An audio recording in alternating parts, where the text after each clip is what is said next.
तो चलो बच्चों, अब हम डिस्कस करते हैं क्वेश्चन नंबर 2 ऑब्जेक्टिव 1 का। तो ध्यान से देखना, ये सवाल जो बहुत इंपॉर्टेंट सवाल है, आपको यहाँ पर सवाल दिख रहा होगा। ये सवाल जो है बहुत बार नीट ने भी जो है रिपीट किया है, और जेईई मेंस ने भी ये एक दो बार ये सवाल रिपीट किया है। बहुत इंपॉर्टेंट सवाल है, और इस सवाल से आप बहुत इंपॉर्टेंट कंसेप्ट सीखोगे, और बार बार इस पे जो है आपको क्वेश्चन देखने को मिलता है। तो क्या सिखाना चाह रहा है ये क्वेश्चन? इसमें कह रहा है आपके पास जो है 4 सेट दिए हुए, इनमें से कौन सा सेट है जो रिप्रेजेंट कर रहा है 3 वेक्टर्स को, जब हम ऐड करेंगे दैट मींस उनका रिजल्टेंट क्या मिलना चाहिए? 0। इनमें से किस सेट का रिजल्टेंट जो है वो 0 होगा? क्या होगा? 0 होगा। तो इसको समझाने के लिए सबसे पहले आपको पता होनी चाहिए जो हमारा रिजल्टेंट होता है, किसी भी दो वेक्टर का जो रिजल्टेंट होता है। फॉर एग्जाम्पल, अगर हमारे पास एक वेक्टर है ए और दूसरा वेक्टर है बी, अगर हमारे पास दो वेक्टर है ए और बी, अगर मुझे इनका रिजल्टेंट देखना है तो इनका रिजल्टेंट की जो मैक्सिमम वैल्यू, इनका रिजल्टेंट सबसे बड़ा कितना हो सकता है, वो इन दोनों के ऐड के बराबर हो सकता है, ए प्लस बी। और उससे उसकी सबसे कम वैल्यू कितनी हो सकती है? इन दोनों के सबट्रैक्ट के बराबर होती है। ये चीज आपको पता होनी चाहिए, बस यही चीज इसमें यूज होगी और हमको जो है पता चलेगा आंसर। ये तो हो गया कंसेप्ट। लेकिन मैं आपको क्या डायरेक्ट मेथड बताऊंगा। डायरेक्ट मेथड यही, इसी को मॉडिफाई करके मैं आपको बोलूंगा आपको कि जब भी ऐसा क्वेश्चन आपसे पूछेगा, आपको सबसे, फॉर एग्जाम्पल जैसे ये है सेट ए, इसमें क्या है 2 4 8, आपको दो छोटे वाले जो है वेक्टर लेने, दो छोटे वाले वेक्टर लेने।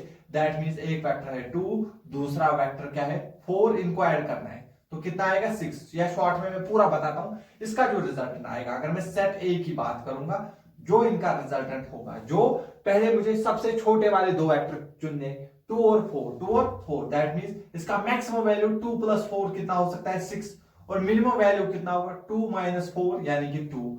मिनिमम वैल्यू 2, रिजल्टेंट की सबसे बड़ी वैल्यू क्या हो सकती है 6, और मिनिमम वैल्यू क्या हो सकती है 2। लेकिन यहां पे जो तीसरा वेक्टर है 8, यानी कि वो रिजल्टेंट से बड़ा होगा। जब वो रिजल्टेंट से बड़ा होगा दैट मींस यहां पर कोई भी चांस नहीं है कि ये क्या हो जाए, 0 हो जाए। दैट मींस ये हमारा आंसर नहीं होगा। क्लियर है? अब अगर हम दूसरे वाले पार्ट को चेक करते हैं, पार्ट नंबर बी। सर क्या करना है? सर आर को बीच में रखना है, और आपको छोटे वाले दो, देखिए छोटे वाले तो मुझे दिख रहे हैं 4 और 8 कितने हो गए 12, और इन दोनों का सब्ट्रैक्शन 8 में से 4 जाएंगे तो 4। तो मैक्सिमम वैल्यू 12 होगी, मिनिमम वैल्यू 4 होगी। लेकिन अगर मैं जो बचा हुआ देखूं वो क्या है 16 तो 12 से बाहर है। दैट मींस वो इस रेंज में नहीं आ रहा है। दैट मींस इसका भी रिजल्टेंट 0 नहीं हो सकता है।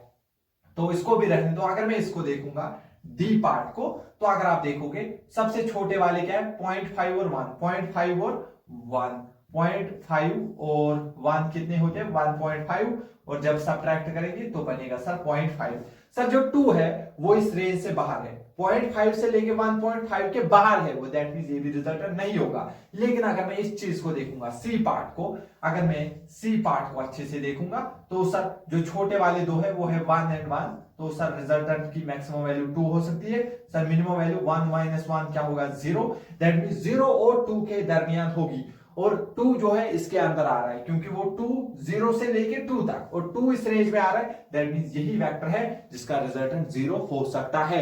ये सवाल मैंने थोड़ा ज्यादा टाइम लिया इसको एक्सप्लेन करने में, लेकिन ये सवाल बहुत इंपॉर्टेंट सवाल है। तकरीबन 4 से 5 बार कॉम्पिटेटिव एग्जाम में ये रिपीट हो चुका है, और ये मेथड अगर आप ध्यान रखोगे तो आप बहुत ऐसे सवाल जो है वो निपटा दोगे सेकंड्स में। ठीक है? तो ठीक है, इसको आप नोट कर लीजिए, फिर हम और एक सवाल के साथ मिलते हैं।